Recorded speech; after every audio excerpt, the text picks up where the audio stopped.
This is Do It for a Living, your source for inside information on the future of automotive performance. You have to have a public presence, you know what I mean? You have to be out there talking to the people that are doing this stuff. You can't do this in a vacuum. It's hard to do it all on your own. Unless you have a lot of money and can afford to buy the attention you want, you need to go out there and earn the attention you want. What's holding you back from starting or growing your business into what it can be? Well, if you're listening to this, it's not a lack of information.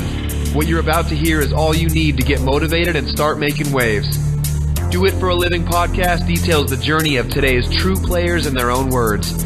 Find out how they broke out so you can too. The time is now. The time is always now.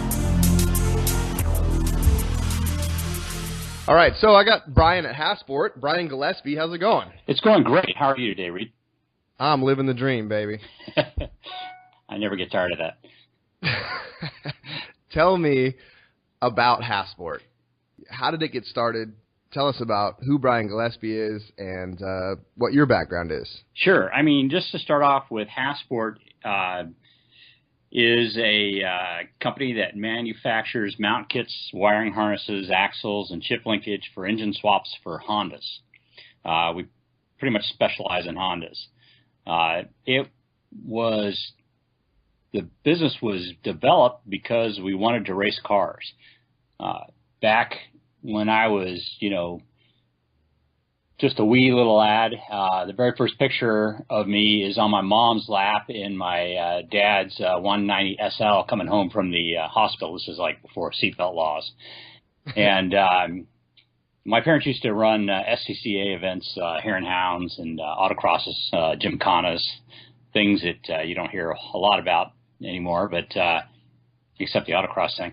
Anyway, as kids kind of grew up with cars. My dad subscribed to a lot of car magazines, and we read them growing up. And then I had car models, and then Hot Wheels with huge, elaborate tracks, and then slot cars, and made a lot of models and things like that of cars. And then we got mini bikes when we, all got around 13 years old. I have two brothers and a sister as well. And then we raced motocross after that. And then I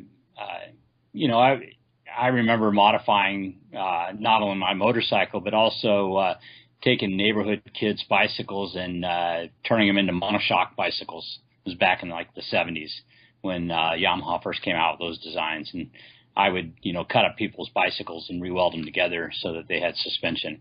And we would go out and, race the bikes on the weekdays and look for jumps to jump and stuff like that. And then, a couple times a month we'd go race motocross. So we grew up, in a family that did quite a bit of that. My dad raced bikes. Both my brothers and my sister raced as well. My oldest brother wouldn't let my mom race, so she wanted to, but it freaked him out, so she didn't do it. Got it. But yeah, we did a lot of racing. Raced Hondas basically. My senior year, I actually worked as a motorcycle mechanic for a Honda dealership. I assembled the new bikes and then did all the two-stroke work that came into the shop. And then I kind of got away from it, went in the military, the Air Force, went in to go into pararescue. That didn't work out because of the way they do their volunteering for that job. So once I got out of the service, I got, kind of sidetracked. I went off and taught tennis for about 17 years. Oh, wow. That was kind of fun. And that was interesting. And then when my son was born, when he turned about 4 years old, my wife decided that she didn't want me being gone when he was home, because that's basically the way the schedule worked out. I'd be gone early in the morning and gone afternoons through evening. So she asked me to get another job. So I went to work for my brother, Keith, and he had a Honda salvage yard at the time. And when was this? This was 1996, I think. Okay. He had a Honda salvage yard, and he had started that business because he was racing SCCA at the time. He originally had a Volkswagen, but then had a CRX SI that he was racing in ITA.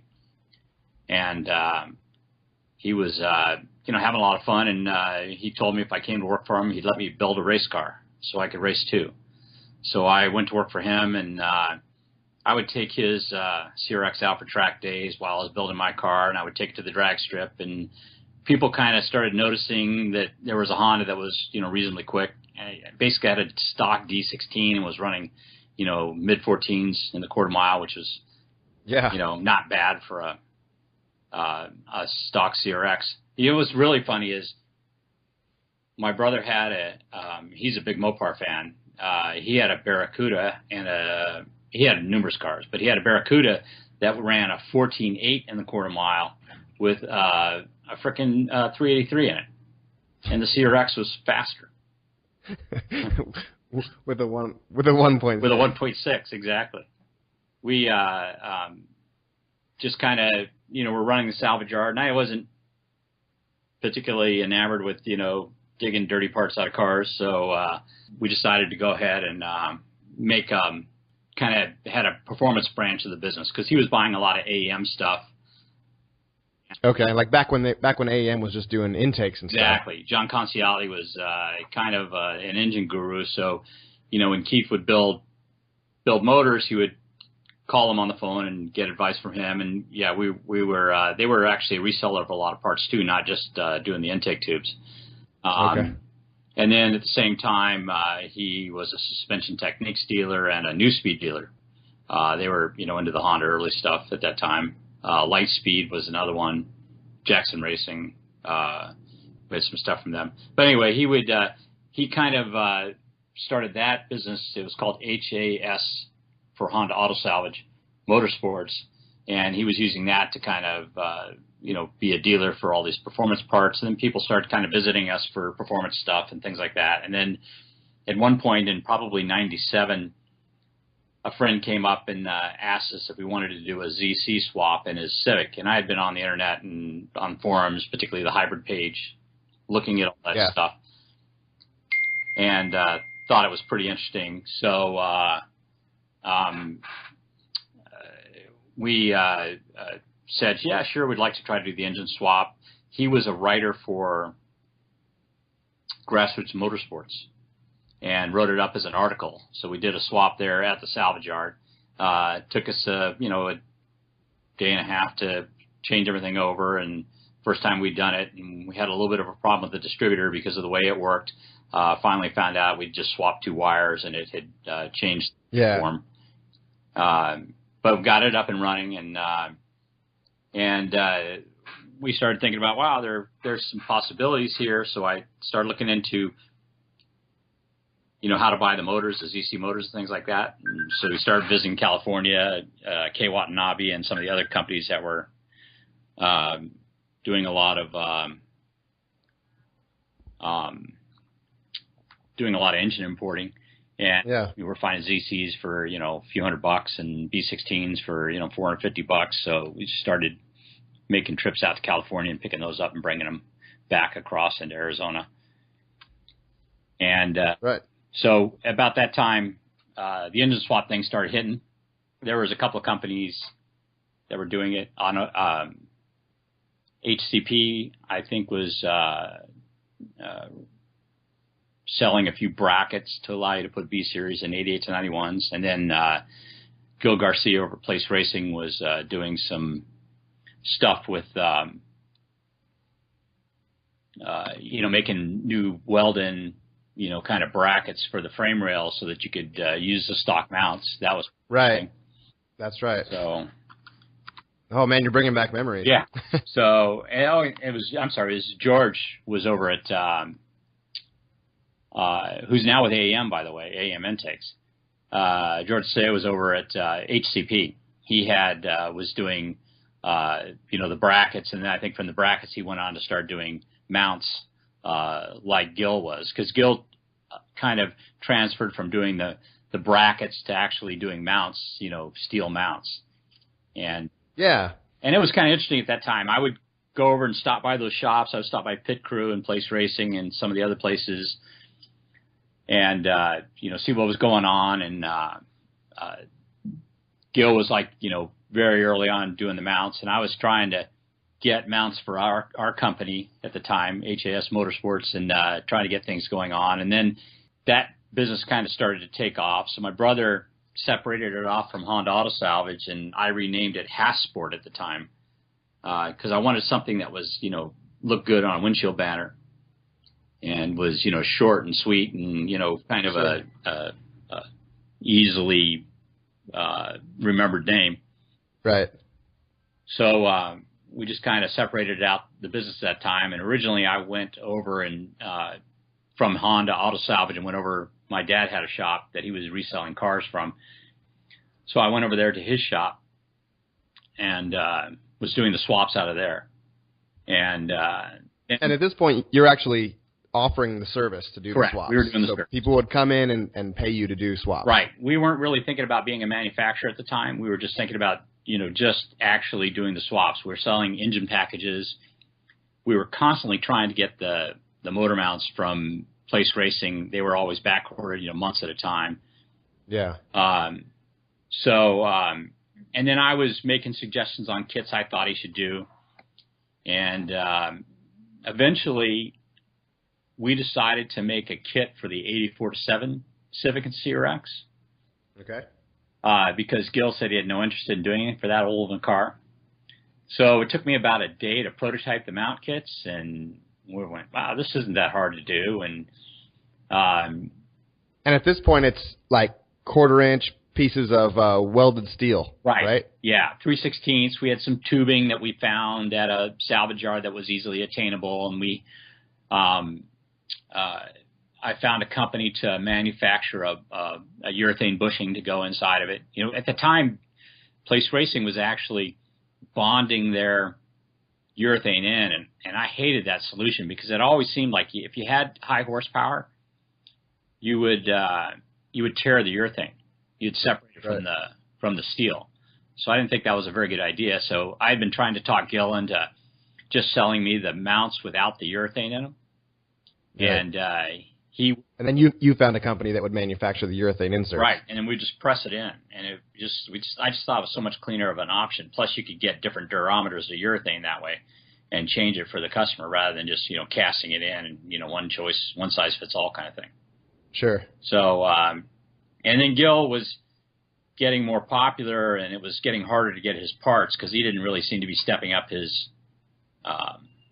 production at all. So after we made the 84-7 kit and sold 20 of those, we decided that it just was too difficult to rely on somebody else to sell us the mounts, and we thought the business was going to really grow big at the time because we could see it already taken off. You could see the amount of activity on the forums and stuff like that talking about the engine swaps. So yeah, we just we decided at that point to start manufacturing our own stuff, and we didn't want to copy Gil per se. So what we did is, first of all, we decided to make our mount brackets out of aluminum because they were plenty strong. I mean, you're replacing a sheet metal, steel bracket basically. So it wasn't hard to make an aluminum mount or bracket that was just as strong. And the aluminum had a lot more of a racy look to it. And then the other thing we did is we just we got a hold of the engines and the chassis because we had a salvage yard, and put them in and changed the locations of them slightly. I had been doing installations with other people's stuff, and always it was nagging at me. I want this in a. It'd be much better if this engine was moved, 1/2 inch this way and 1/4 inch this way. I could do more stuff with it. Oh, why didn't they raise this up? There's plenty of room under the hood to move this up another 1/4 inch. So just the whole. Wasn't really satisfied with what was out there in the market, so we started, making it ourselves, and then it just really started to explode. It was interesting. So how does manufacturing mounts differ now than it did back then? So back then, when it was time to design a new mount kit, who did that, and what did that look like? Was that something that you would That was do? Me. Yeah, at that time we only had basically. So can I picture a cherry picker with an engine on it and a car, and you guys just kind of fiddling around trying to get this to work? Kind of, not really. First of all, we always had a lift. We had been pulling motors out of the bottoms of cars because in the salvage yard it's so much faster to do it that way than a cherry picker. So basically what I did is I constructed a stand to hold the engine straight and level the way I wanted it, and then I would lift the car over top of top of the motor. I'd drop the car over the top of the motor. And then because the stand was on wheels, I could shift the engine around until I found the exact place I wanted the motor. You know, I could look at all the peripherals, see where everything was, see if everything cleared. It made it fairly easy to get what I thought was a really good location for the motor. And then from there, I would usually make up paper patterns and then hand cut out aluminum pieces, TIG it all up. And then if we actually at that time I was using steel, hand cut out, you know, pieces, TIG it all up. And if it all looked good, then I would turn the paper patterns into regular patterns, and we would have that water jetted out of aluminum plate. So essentially we would, just basically put the motor in the car and just move it around till we liked where it was. And then, you know, we could check all the clearances, and it made it really easy to do things. Sure. And then once that was done, we would have a company that was here local water jet out the parts, and then we would make up fixtures to hold the original prototype mounts, and then, you know, weld them all up. Sure. So how does that differ from the way it's done today? Today, it's a little bit more advanced. I mean, a couple things we do differently. First of all, we have a ferro arm. It's a device you can use for measuring and making measurements in 3D space.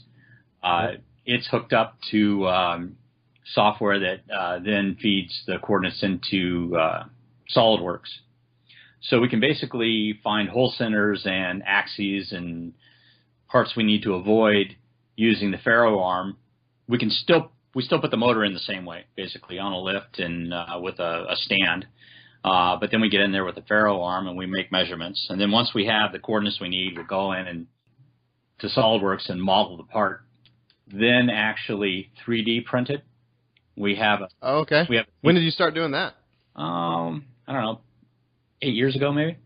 Got it. We bought a Z Corp printer. They were about $25,000 back then. And we would print out the mount, and we could then try it in. It was solid enough to try to look for clearances and see if it fit in there. On the sheet metal parts, which started happening once the K series came around, we started making a lot more sheet metal parts. Okay. Because of course the engines had swapped sides with the old G series and B series. Mm-hmm. So once those came around, we would usually still make a sheet metal prototype, but we would use that with the 3D printed part to see, how it all fit together. Right. So let me ask you a question. Mm-hmm. When you're about to make a big investment like a 3D printer or a ferro arm, when do you jump that hurdle and that starts to make sense for the business? Like what is it just a gut feeling, or do you try to pay it off in a 2 or 3 year period? Like when does that kind of an investment make sense for your business, and how do you make that decision? Well, interestingly, the decision is actually based on a few more factors. At the time we bought a lot of this stuff, there were tax incentives to purchase equipment for manufacturing and prototyping, and depending on what and a lot of things were, the desire to get the 3D printer and the ferro arm were based on just trying to speed up the whole prototyping process. We needed that to be more efficient and quicker. So we knew we needed it. The actual decision of when to pull the trigger and buy it had almost as much to do with the tax breaks that were going on at the time. So if you've got a good accountant, they can tell you kind of what type of equipment you want to buy and when is the most advantageous time to buy it. We have 7 CNC machines and a CNC lathe and CNC saw. So, and these things were purchased over a period of time, as much for the tax break as they were for the manufacturing. I'm sorry, we also have a laser and a press brake and a couple of welding stations. But anyway, the equipment winds up, you need it. So then on top of needing it and wanting it, sometimes you buy it because you just can't do without it. But sometimes you buy it because, now would be a good time to buy it because of such and such, tax incentive. It's hard for people to kind of make that leap sometimes. Right. And well, sometimes because it's huge money. Oh, yeah. And sometimes if you look at the tax incentives, you can see what advantages it may have. And in fact, that also kind of dictates how you pay for it. Whether or not you're going to lease it or purchase it or, take out a loan for it. If you, look at the tax breaks on that, because there are advantages to, leasing the equipment as opposed to, these things get amortized over a, period of time. So if you can maximize your tax break if you're careful with, how you purchase the equipment. At the end of the day, we want to use as much of our money back into our business and not give it away to the powers that be, right? Oh, yeah. Like, we work hard for this money, damn it. Yeah. Yeah, there are a lot of advantages for manufacturing, and it helps to have somebody that can, kind of help you navigate that roadmap. So getting a good accountant is actually a really good idea. Talk to me about being in Arizona. Has location played a role in your success? It's been good and bad. I mean, in the very beginning, it was interesting in the respect that when I went to California and we talked to the shops that were doing the engine swaps over there, they were very secretive with each other. All those shops were vying for business, and they didn't really want to talk about how things were being done. But being from out of state, they didn't look at me as a competitor, so I wound up probably getting a lot more information than the average person just walking in off the street and talking to them. I think a lot of them were very proud of what they were doing and liked to brag a little bit about it. And some of them were looking at me as a possible, buyer for what they were doing. So that was advantageous. But we were also trying to get a lot of publicity at the time. Luckily, one of the administrators for the hybrid website, Adrian Teo, happened to live here locally, and he was a web guy over at ASU, Arizona State University, and very interested in it. He came from a racing background in Malaysia. He had done quite a bit of things and had a little EG with a B18C in it, and he and Joe Rogers were, am I getting the name right? I'm going to be pissed if I get it wrong, were the two administrators of the hybrid web page. And they were, and since Adrian was here, that kind of helped quite a bit. So he was helping us kind of promote our business because, California was kind of the epicenter, but it was nice that, there was somebody local to him that was doing well. But we were also trying to get publicity through the magazines, and the fact that we weren't local over there made it a little bit difficult. We actually wound up going to Import Auto Salon, and which turned into International Auto Salon after it was bought by SEMA. We wound up going to those shows early on to kind of establish contact with the people in California and let them know we were out there, and that helped us gain credibility with the magazines. At the time, Sport Compact Car was kind of the big magazine for the industry, for the Honda people. For sure. And I started talking to Dave Coleman and Keith Buglewich over there, and they were nice, and I was trying to convince Dave Coleman that we need to do some engine swap articles, and he said, "Oh, no, we're working with some people locally here. We'll do that here." But after about a year and a half of bugging him, I finally was able to talk him into sending a writer and a photographer out to Phoenix to do the swap. And to make it good, I said, "Yeah, come out over a weekend and we'll do 3 engine swaps in a weekend." And he's like, "No way." Yeah, we can do that. I happened to have a couple of really good employees at the time. Joe Sawyer, who owns Low Cash Racing, works there now. And then Treon Giorgio, who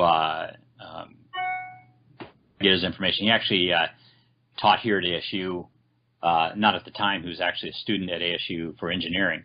And he is just like an incredibly hard worker. So we had a writer and photographer come out from Sport Compact Car, and we did the 3 engine swaps in the weekend.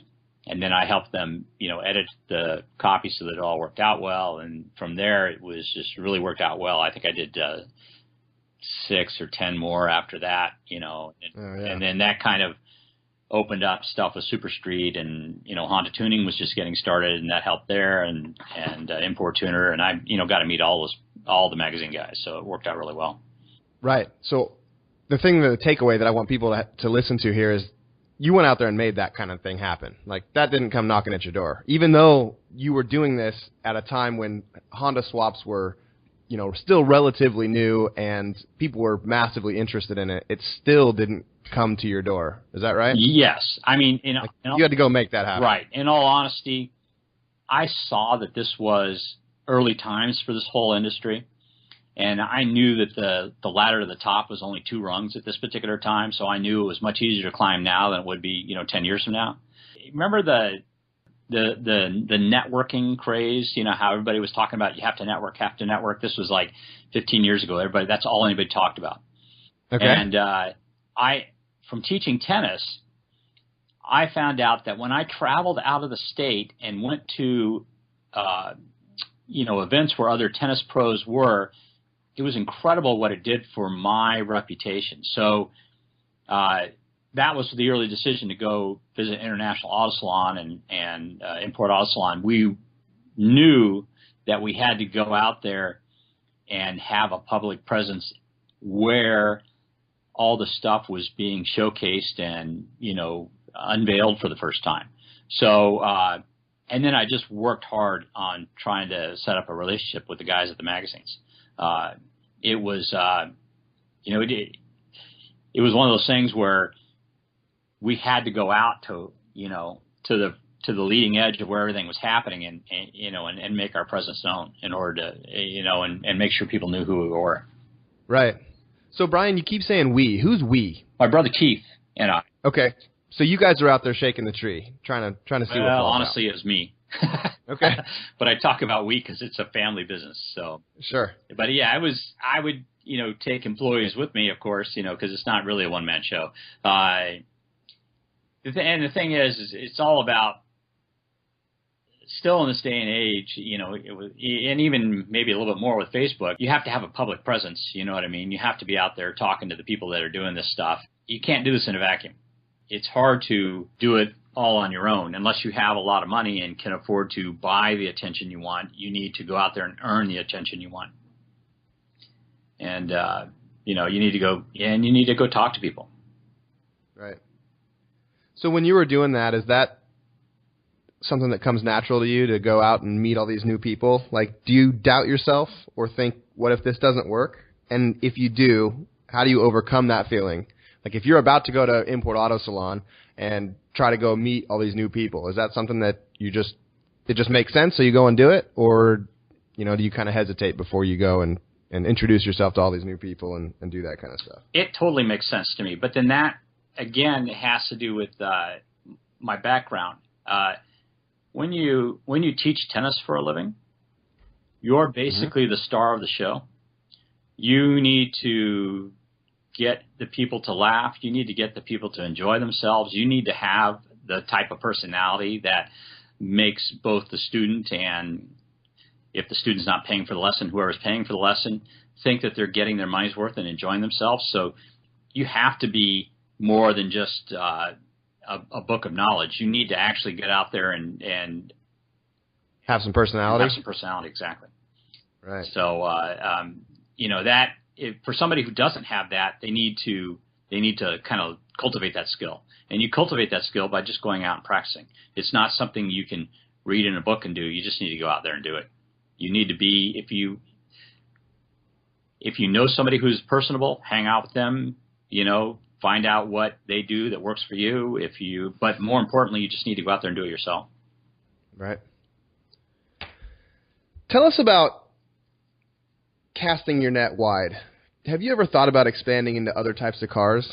A problem that I often see is that people try to cast their net really wide to, be the problem solver for everything. Is it easy for you to stay so focused and just do Hondas? This is a conversation my brother and I have had a lot of times. I would like to have expanded a few years ago. The problem, well, the advantage of not expanding is it's really nice to be an expert. Yep. And it's more difficult.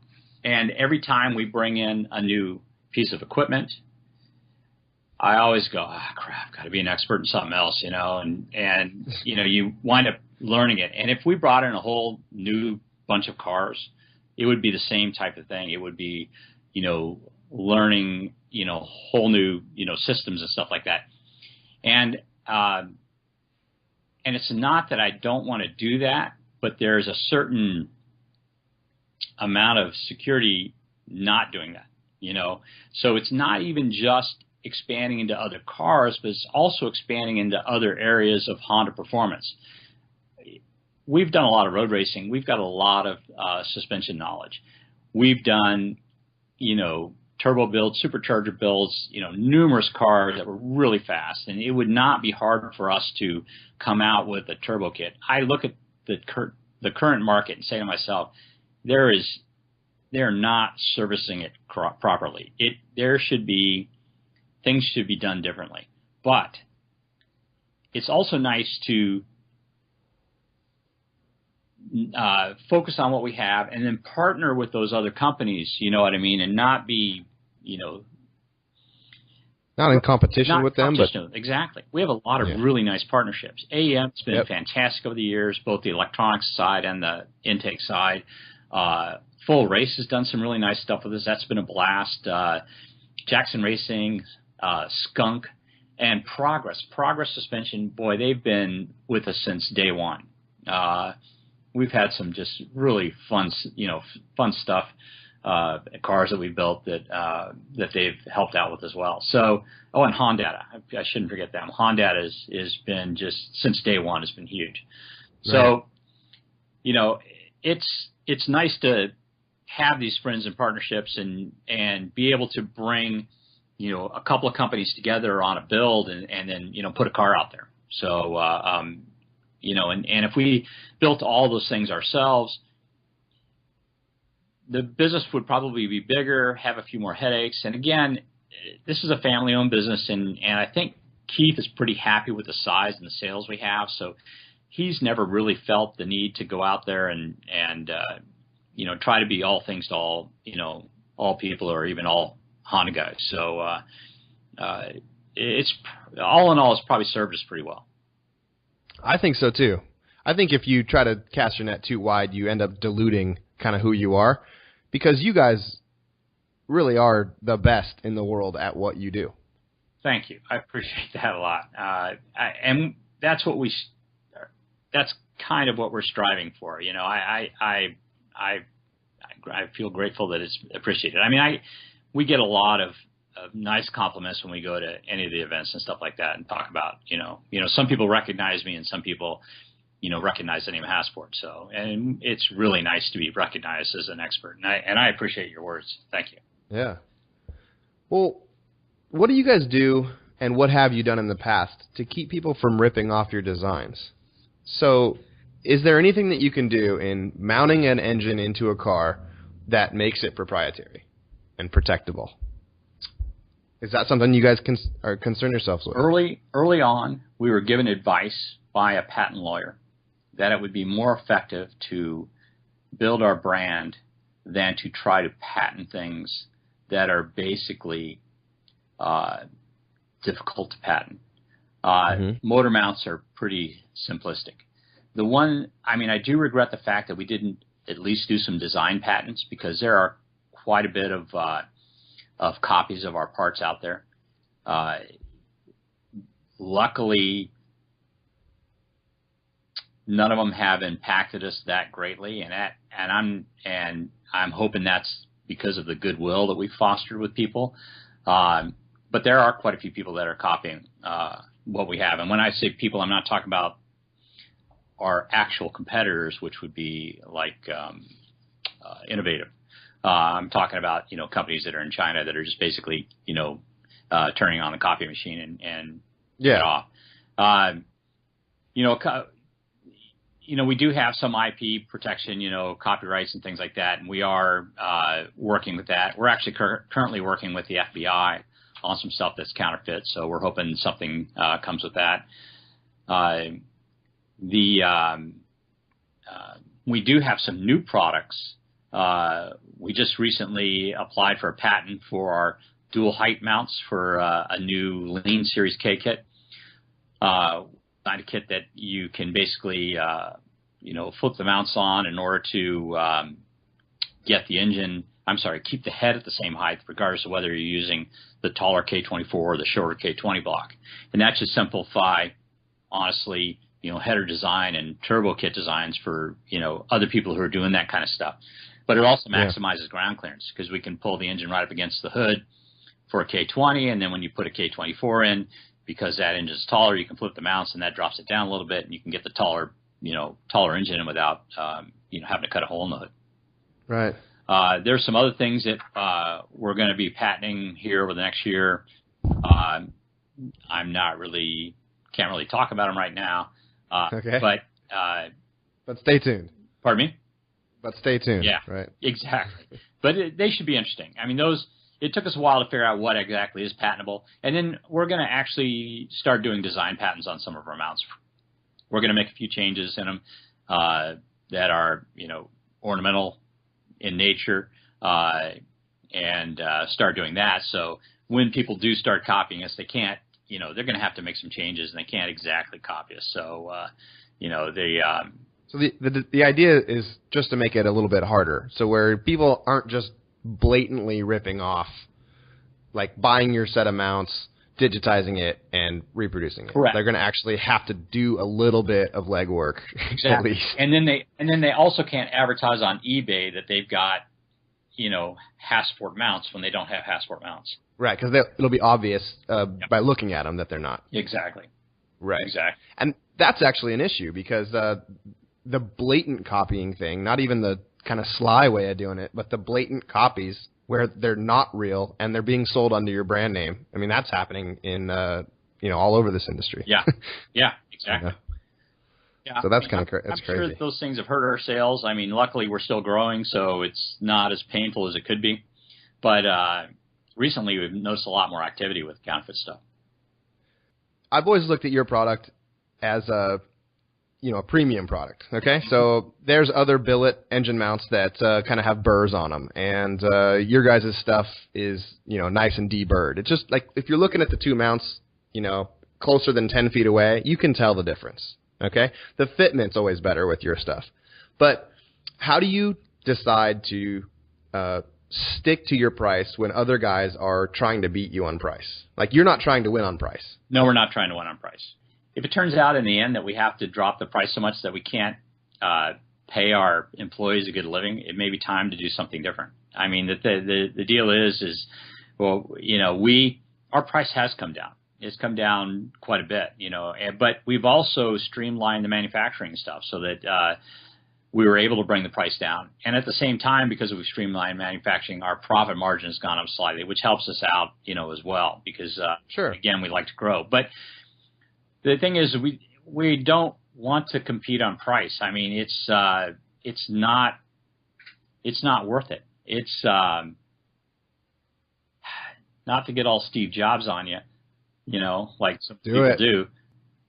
We think we have a good product, and we like to charge what we think is a fair price, and we're trying to make it as good as we can. And not only that, we're trying to make sure that we have employees here that you can call so that if you have a problem, we can solve the problem.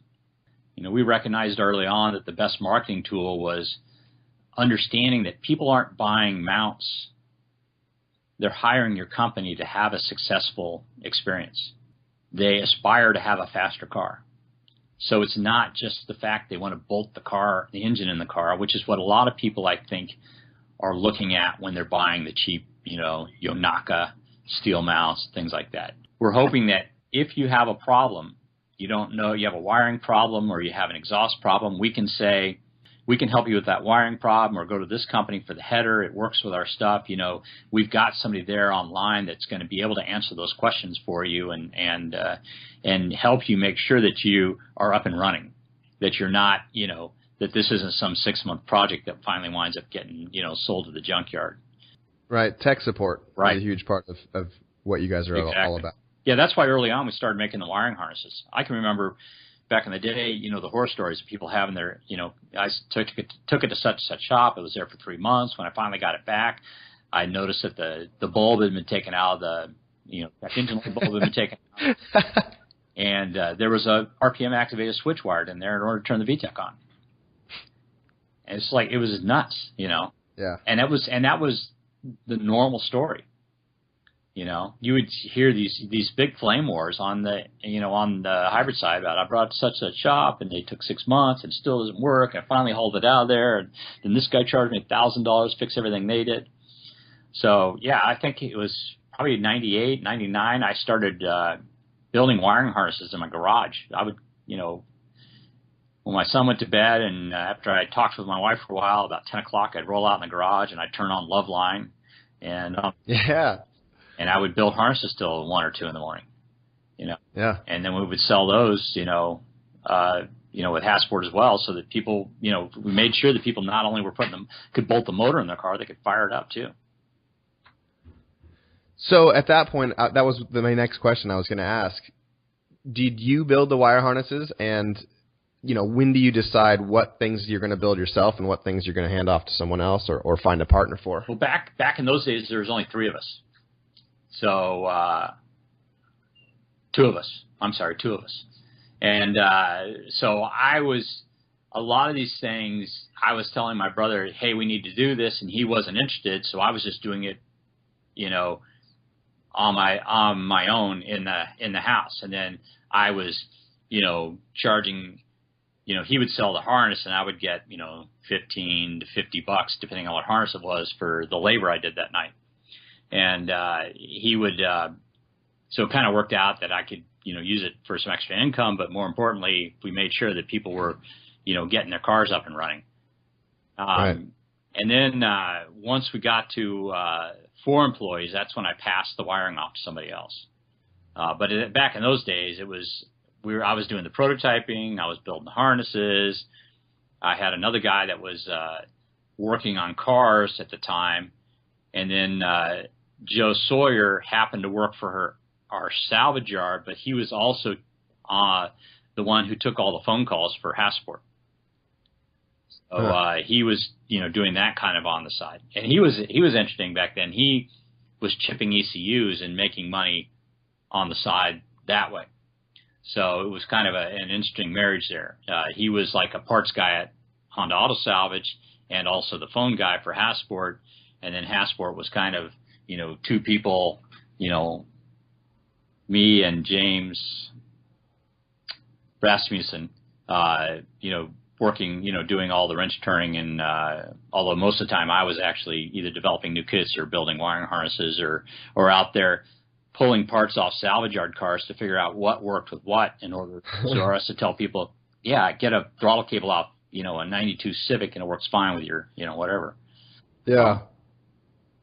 So that was interesting. And then James left, and then we hired Treon, and that's when we got over to the we moved over to another building, and Treon was doing the wiring harnesses, and Joe was still answering the phone, and I was still developing the new kits. And then at that particular point, we started getting parts CNC'd and then welded together. And then as Treon was going through school, he got to the point where he was ready to start modeling and machining, so we bought our first CNC mill. That was, I don't know, 2000 probably. Yeah.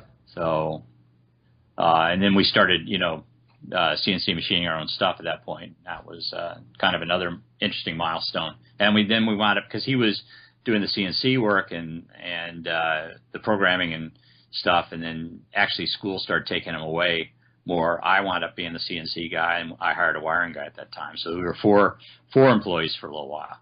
Now we're, I think, 13 or 14 right now. That's what I was going to ask you next is how big Hasport is now. Yeah. So let me ask you something.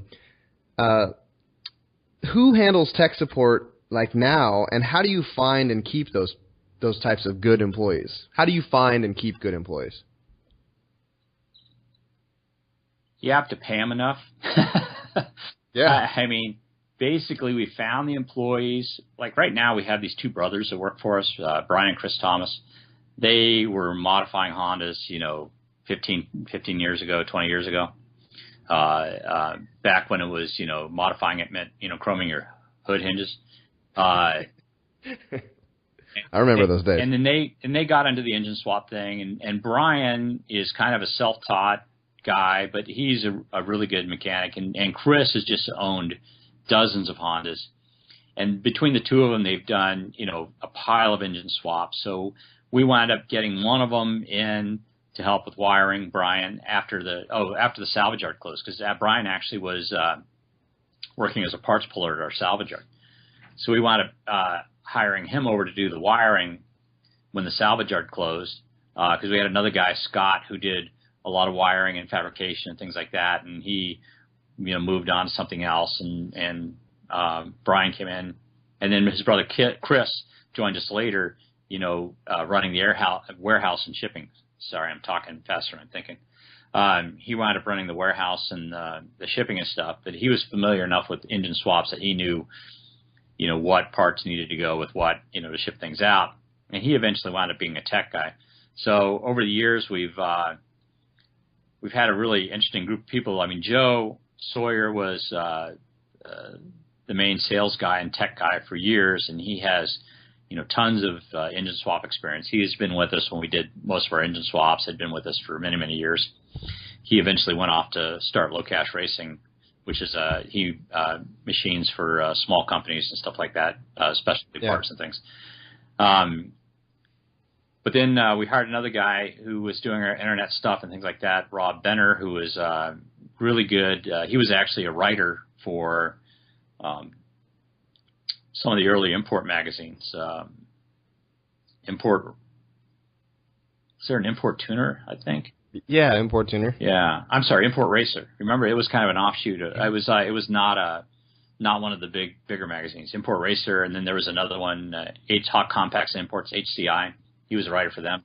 Oh, I saw a couple of those. Yeah. Exactly. And he wrote for them, and he happened to live here locally, so we wound up hiring him. And this guy's like brilliant. He you give him a new program and he learns it, in no time at all. So he does all our programming and stuff for the CNC mills, but he also answers tech.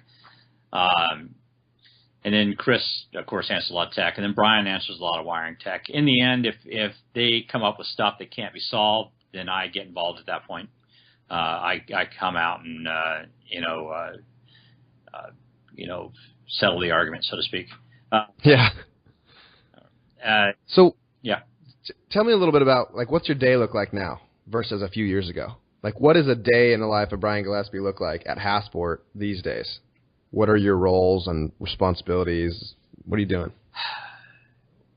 We're still kind of a small business, so it hasn't really changed in the last 5 years. In the last 5 years, basically what I do is I get in early and kind of open everything up for everybody gets here. I look at the production schedule for the sheet metal stuff we do. Try to figure out what we're going to be out of, and talk to some of the employees when they get in about what the sales trends and things like that are, and I try to schedule all the sheet metal stuff. My brother Keith basically does the same thing for the CNC stuff. He's the one that he does all the day-to-day operations, including the money stuff, but he also comes in and looks at the needs for the CNC shop and tells them what they're going to be, what they need to put on next and what needs to be made next. But anyway, after that, I usually sit down with whatever my list is of stuff to do for the day. Could be prototyping a new kit or writing up instructions for an old kit. Sometimes, if it's something new, I may be, stuck in my office with a bunch of manuals trying to figure out a new wiring harness. for some swap. We're just starting out. So that's kind of what I do. I mean, I just try to make sure that the welder and the laser are busy doing what we need to have done. I drop off and pick up parts, and then work on the new products. What we're prototyping and stuff. Yeah. So, like I said, we're still kind of a small operation, so a lot of the day-to-day stuff I still do. It would be nice to. We're looking hopefully this year to kind of rearrange how the staff works, so I might be able to pawn off some of those duties. But right now, because Keith and I kind of understand the bigger picture, certain things like manufacturing and mount kits, and those decisions need to go through us right now. Yeah, it would be nice to have software that was tracking that a little bit better, and we've made several attempts to get that type of software, but we've never been able to find anything that we think works well with us, and that may be problems with my brother's aversion to technology. But it would be nice to kind of streamline a lot of that stuff. Yeah, but you've been doing it this way for a long time, so it's kind of hard to let go. Yeah, I think that's the problem. So what's your Achilles heel, Brian? The inability to delegate. I mean, I think that it's probably being able to let go is kind of probably a problem. I look at it and I think the biggest reason it's an Achilles heel is it's not that I don't have confidence in the people that work for me. It's that I don't think I have the systems in place to make sure it catches errors. You know what I mean? Without actually having a finger on it.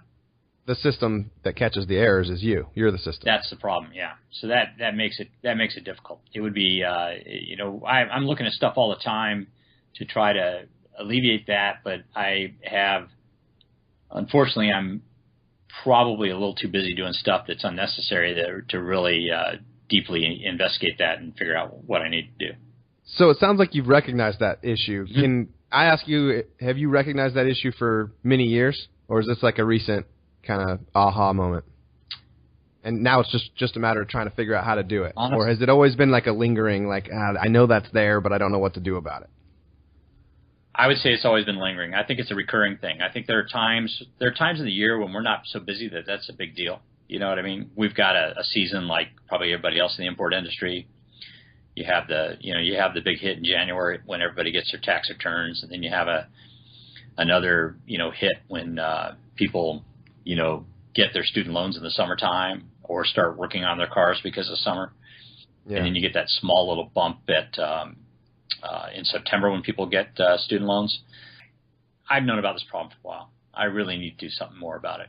But it needs to be a concerted effort where both my brother and I are doing it. And I think he's kind of comfortable where he is, so I'm not so sure that it's going to get resolved anytime soon. Fair enough. Brian, what's your big, hairy, audacious goal, brother? Honestly, we have this business because we like to race. So any really big, audacious, hairy goal is going to have to do with cars. Right now, I'm trying to, race more with my son. So we're looking at, autocross and road racing. And in a couple of years, SCCA returns their national championship back to the West Coast. I would love to have him do well, maybe get a podium finish in an SCCA road racing class. So that's one thing I'm looking towards trying to, move forward on this year, try to get him closer to that goal. He wants to do that too.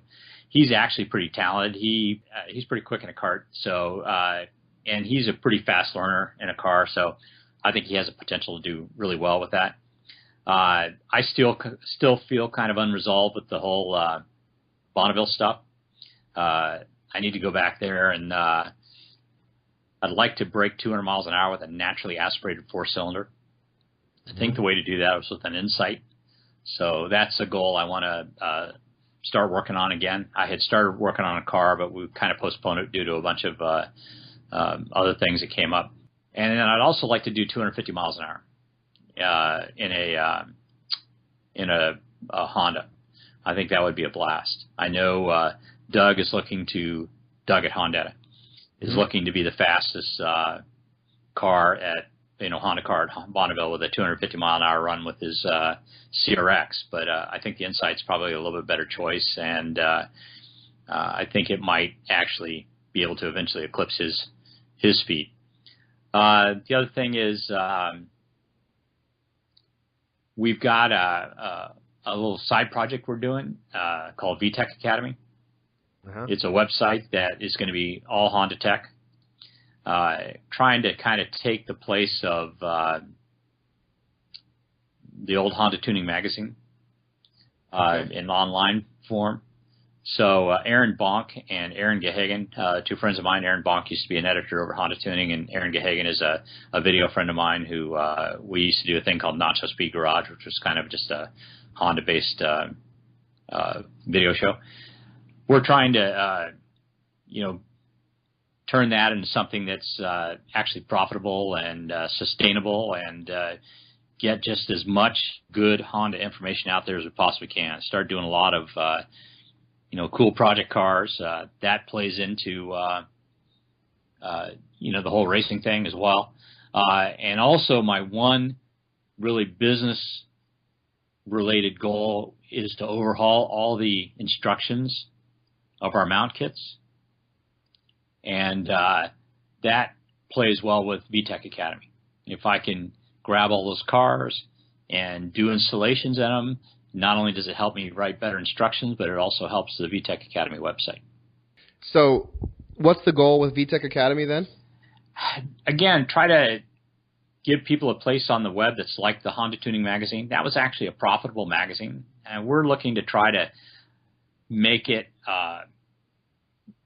basically, a replacement for that magazine. Have all the cool cars, all the racing, all the project car builds, have them all on that website, and just kind of educate people so that they're, making good decisions about, what kind of modifications they're doing to their car. What parts work with what, how, if I want to go 10 seconds, I need, this is how to get there. If I want to, 10 seconds and a quarter mile. If I want to make a road racing car, this is how to get into road racing. If I want to, build a car that handles well, this is how I do that, and try to explain to people, the importance of alignment and camber and tire selection, and how does a turbo car perform on a road course or drag strip compared to a supercharged or naturally aspirated car, and get that kind of information out there. These are the things I've learned over the years, and there have never really been a good series of articles on that explaining it to people. And I've got a lot of friends that, make a lot of interesting cars and stuff like that, and friends that are going, 7-second quarter miles, and friends that are going, minute and under minute 50 seconds, laps, in strut cars as well as dual, double wishbone cars. So, I'd love to share that information with everybody. Let everybody know, how to build these cars. So is the idea to have third parties write articles about kind of what they know? So like the 7-second drag race combination. That is the eventual goal. I think initially we're going to do it on our own. We need to be able to, once we generate enough money that we can actually pay people for their time to do that, that would be good. Yeah. I mean, it would be, if somebody wants to come to me right now and say, hey, I'd love to support this project and I'll help you out, that would be great. But, we don't think anybody should be doing all this stuff for free, so we're hoping to eventually make it sustainable so that we can actually go out and look for, people who are looking to share that and pay them for their time. So they're not just, doing it out of the goodness of their heart, Yeah, right. Yeah. Like you are with this. We have similar goals. So we're winding down, and I like to give people an action item to where we don't just talk about, the history and the fun and the yada yada of our day-to-day, but we actually give some people some action items, something that they can do to improve their situation. So can you suggest an action item to the people that are listening right now that they can do right now this week to improve their situation? Yeah, I'm not so sure this is going to have an immediate improvement. It may for some people more than others, but I think that if you're into Honda Performance, you need to go to some racetracks. You know, if you're doing the drag thing or the road racing thing, and actually if you're doing either one of them, if you're building cars that are, you know, faster Hondas or faster whatever car, you need to go out to the drag strip and the road racing course. You need to see what people are doing. You need to talk to them. You need to find out what's important to them. You need to expose yourself to ideas about what's going on. And if it's a show thing, then go to some shows, and don't just restrict yourself to your particular genre. You know, if you're an import guy, I strongly suggest you go to the hot rod shows. It's crazy what they're doing, and you're going to find some little things that, you know, you can bring back with you to the import scene, and, you know, vice versa. If you're into hot rods, go to the import scene. There are always amazing things going on, and it's that cross-pollination of ideas that really helps move everybody forward. So I can remember when New Forms built their, you know, Civic way back in the day, and it just had crazy fabrication on it, and people were just absolutely astounded. I can remember the conversation, and I hate to say this, but honestly, I was looking at it and go, oh, looks like a pro stock car, you know, an NHRA. You know, it was that information, those techniques were there. You know, it just that people weren't exposed to them, you know, so they didn't understand where those ideas were coming from. I mean, it was, right. You know, you need to go out there and you need to look around and see what's going on, and look at the related industries. And something else everybody should do, if you're into performance, you need to go subscribe to Race Car Engineering. I mean, I absolutely laugh when somebody puts up a post about some, you know, revolutionary idea they're thinking about. I'm like thinking, oh wow, that was in last month's Race Car Engineering. I bet they read it too. You know, I mean, there's a lot of interesting things going on that are not necessarily, people have blinders on, you know, they're looking at just their stuff. They do quite often. They get immersed in their stuff, and then they don't, you know, you need to have a bigger picture, you know, view of what's going on, because there's a lot of stuff going on. It's amazing. Good stuff. Well, we're all the way down to quick answer questions. I'm going to try and fire these things off at you and fire them right back. Okay. Fair enough?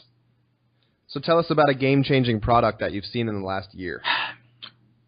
There are two of them, you know, Honda coming out with their turbo motors. I haven't actually seen them yet, but that's going to change my industry. At the same time, AEM Infinity ECU and the Honda Flash Pro are going to be what people are going to be using to run those motors. So I really, really am looking forward to this next 20 years.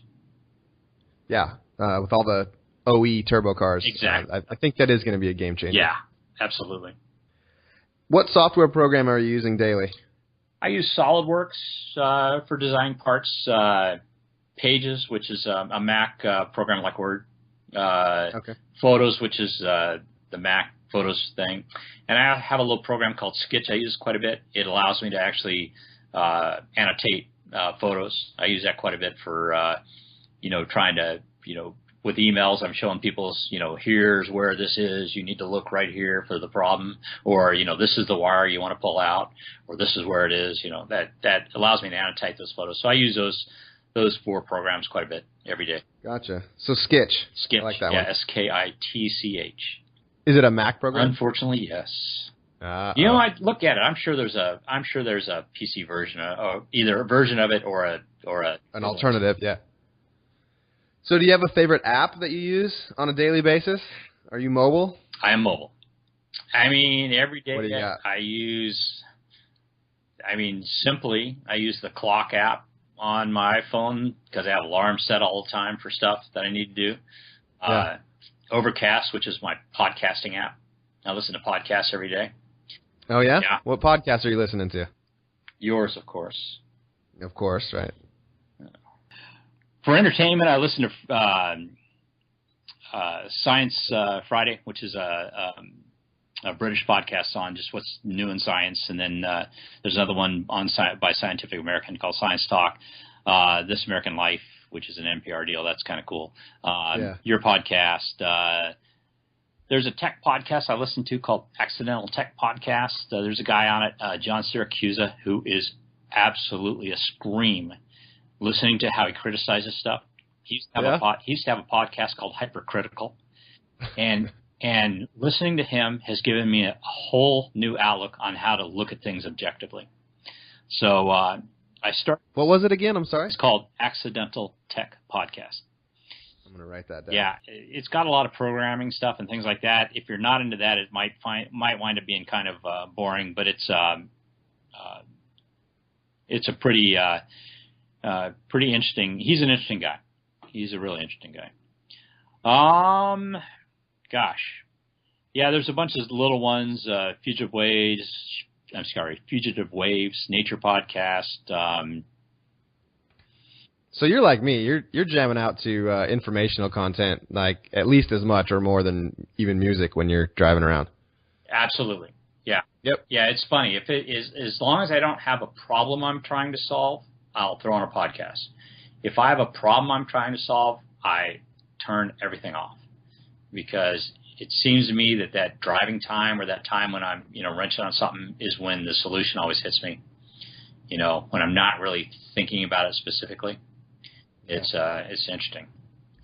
Yeah, I do jam out on this stuff, but I also am trying to be careful about not filling all my moments with it.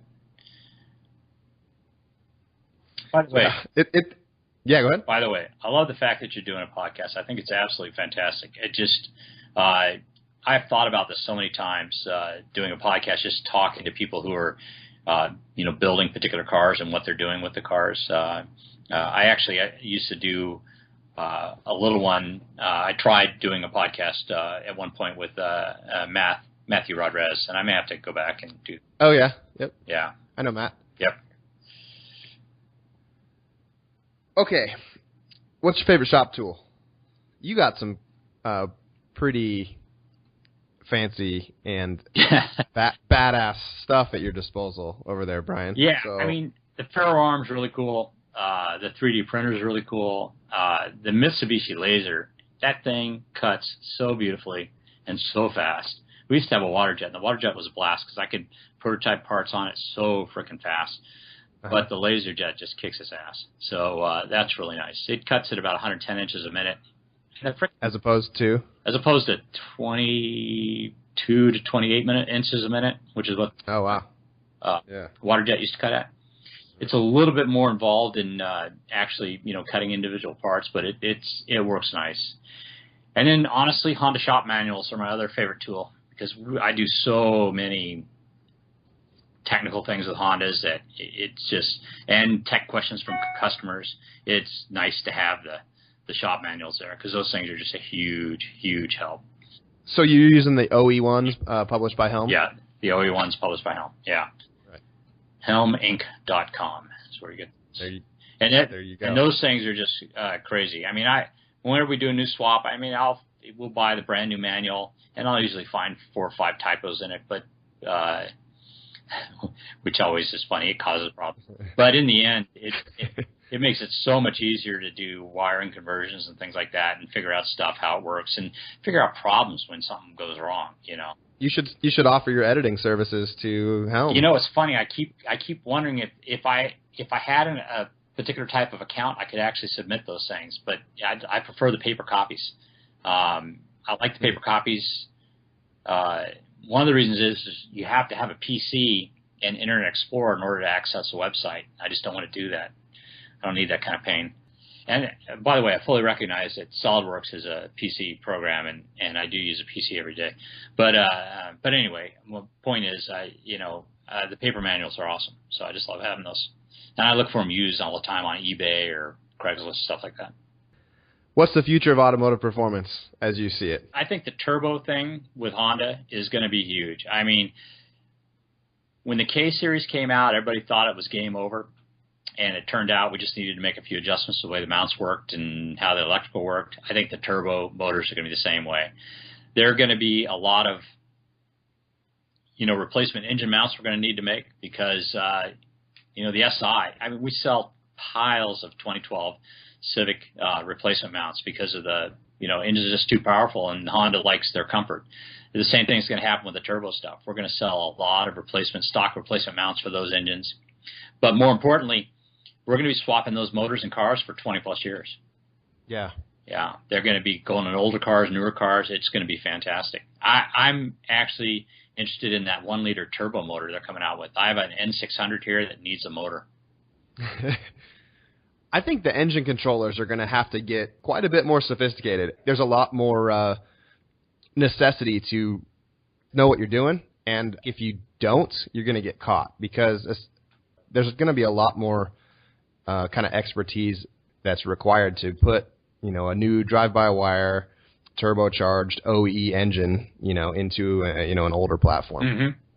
Yeah, I agree. Yep. It's going to be a little bit more technical, but by the same token, I think that what's going to happen as well is there's going to be a market open up for kind of electronics on these things. The electronics aren't so sophisticated that you can't hook up some sort of an older system. There's probably a K-Pro can probably run this stuff. I mean, I don't know what the injector duty cycles are, but I can't imagine them being tremendously different. But even if they are, you can always plug that hole and then run normal injectors outside on a manifold. We're going to be able to use these regardless. And also, it's like everything else. I mean, the electronics may be just a couple years behind it. Mm-hmm. Honda has been an awesome partner. They've can usually with their computers defeat some of the things that aren't going to wind up being on the older cars when we swap the newer motors in the older cars. There's going to be things like yaw sensors and steering input sensors and ABS, inputs and things that the computer is going to care about for vehicle stability assist, but the engine swapper is not going to care about. So those things, may just be a software switch, to turn off.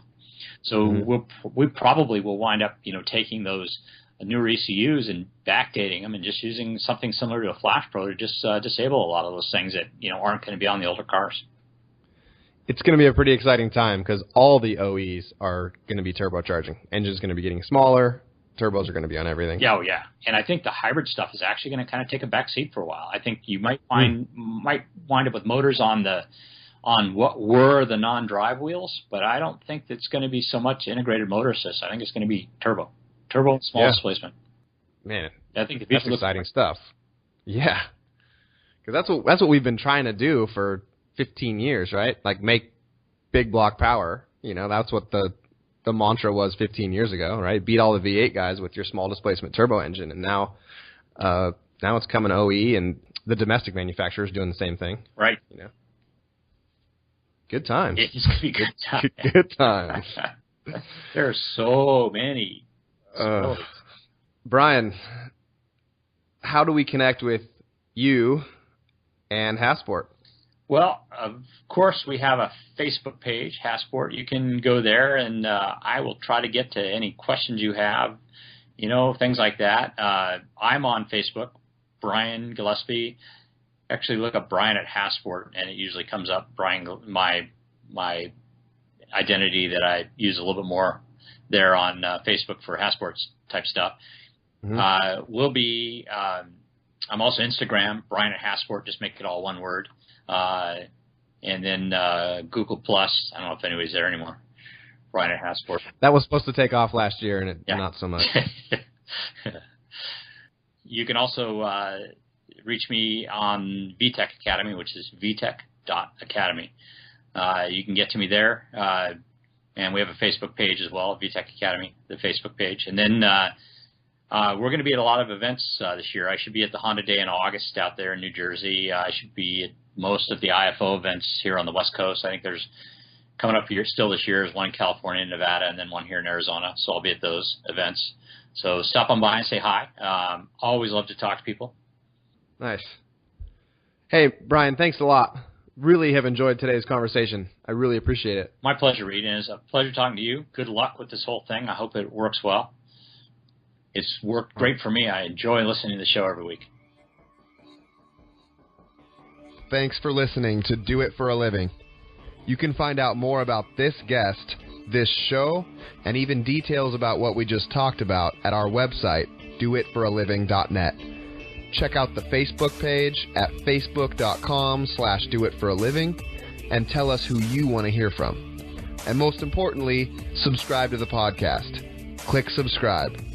Do it now. Seriously. I'll wait while you grab your phone. open up the podcast app, tap the subscribe button.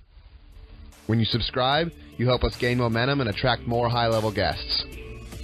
Thanks for listening, and good luck.